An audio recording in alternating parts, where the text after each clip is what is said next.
Welcome to legal matter dictation. इस dictation में कुल 400 वर्ड हैं और इसकी गति 80 शब्द प्रति मिनट की दर से है।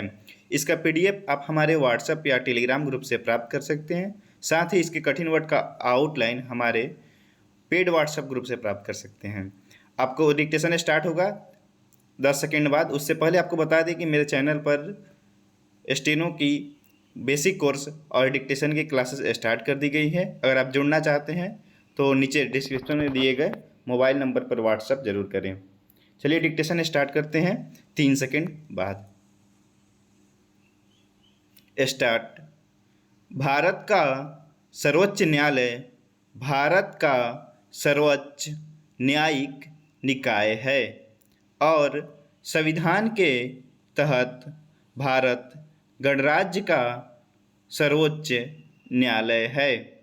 यह सबसे वरिष्ठ संवैधानिक न्यायालय है और इसके पास न्यायिक पुनरावलोकन की शक्ति है। भारत का मुख्य न्यायाधीश सर्वोच्च न्यायालय का प्रमुख और मुख्य न्यायाधीश होता है, जिसमें अधिकतम 34 न्यायाधीश होते हैं और इसके पास मूल अपीलीय और सलाहकार क्षेत्राधिकार के रूप में व्यापक शक्तियाँ होती हैं।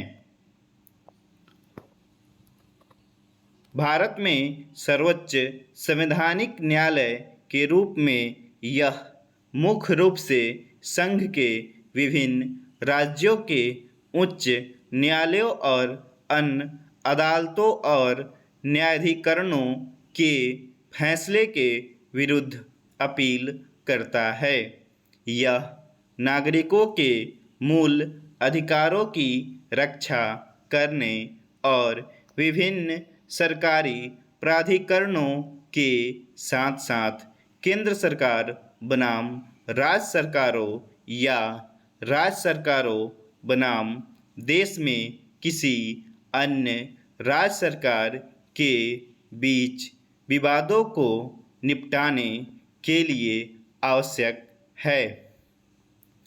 एक सलाहकार अदालत के रूप में यह उन मामलों की सुनवाई करता है जिन्हें विशेष रूप से भारत के राष्ट्रपति द्वारा संविधान के तहत संदर्भित किया जा सकता है। सर्वोच्च न्यायालय द्वारा घोषित कानून भारत के भीतर और केंद्र और राज्य सरकारों द्वारा भी सभी अदालतों पर बाध्यकारी हो जाता है।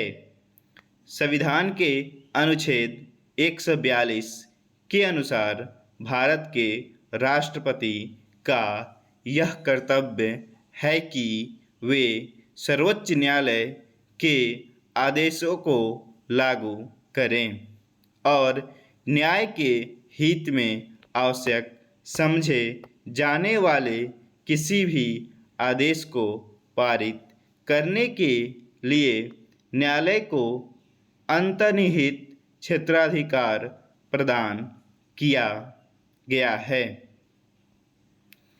28 जनवरी 1950 से सर्वोच्च न्यायालय ने प्रिवी काउंसिल की न्यायिक समिति को अपील की सर्वोच्च अदालत के रूप में बदल दिया है।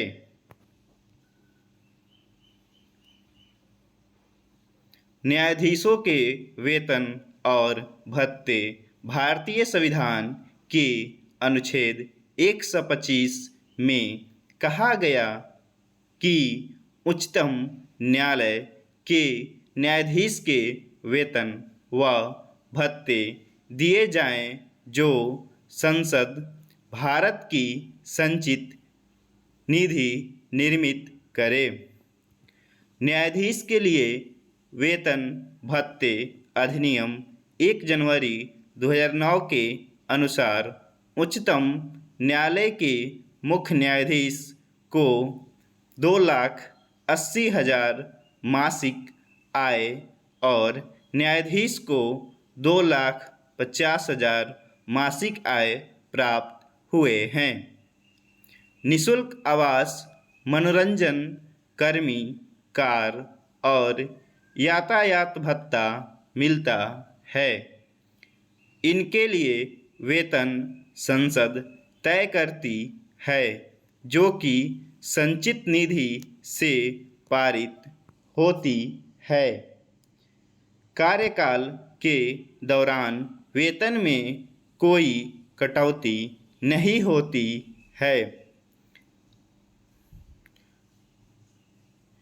28 जनवरी 1950 भारत के एक संप्रभु लोकतांत्रिक गणराज्य बनने के 2 दिन बाद भारत का उच्चतम न्यायालय अस्तित्व में आया। भारत के उच्चतम न्यायालय ने भारतीय अदालत प्रणाली के शीर्ष पर पहुंचते हुए भारत की संघीय अदालत और प्रिवी काउंसिल की न्यायिक समिति को प्रतिस्थापित किया था। स्टॉप।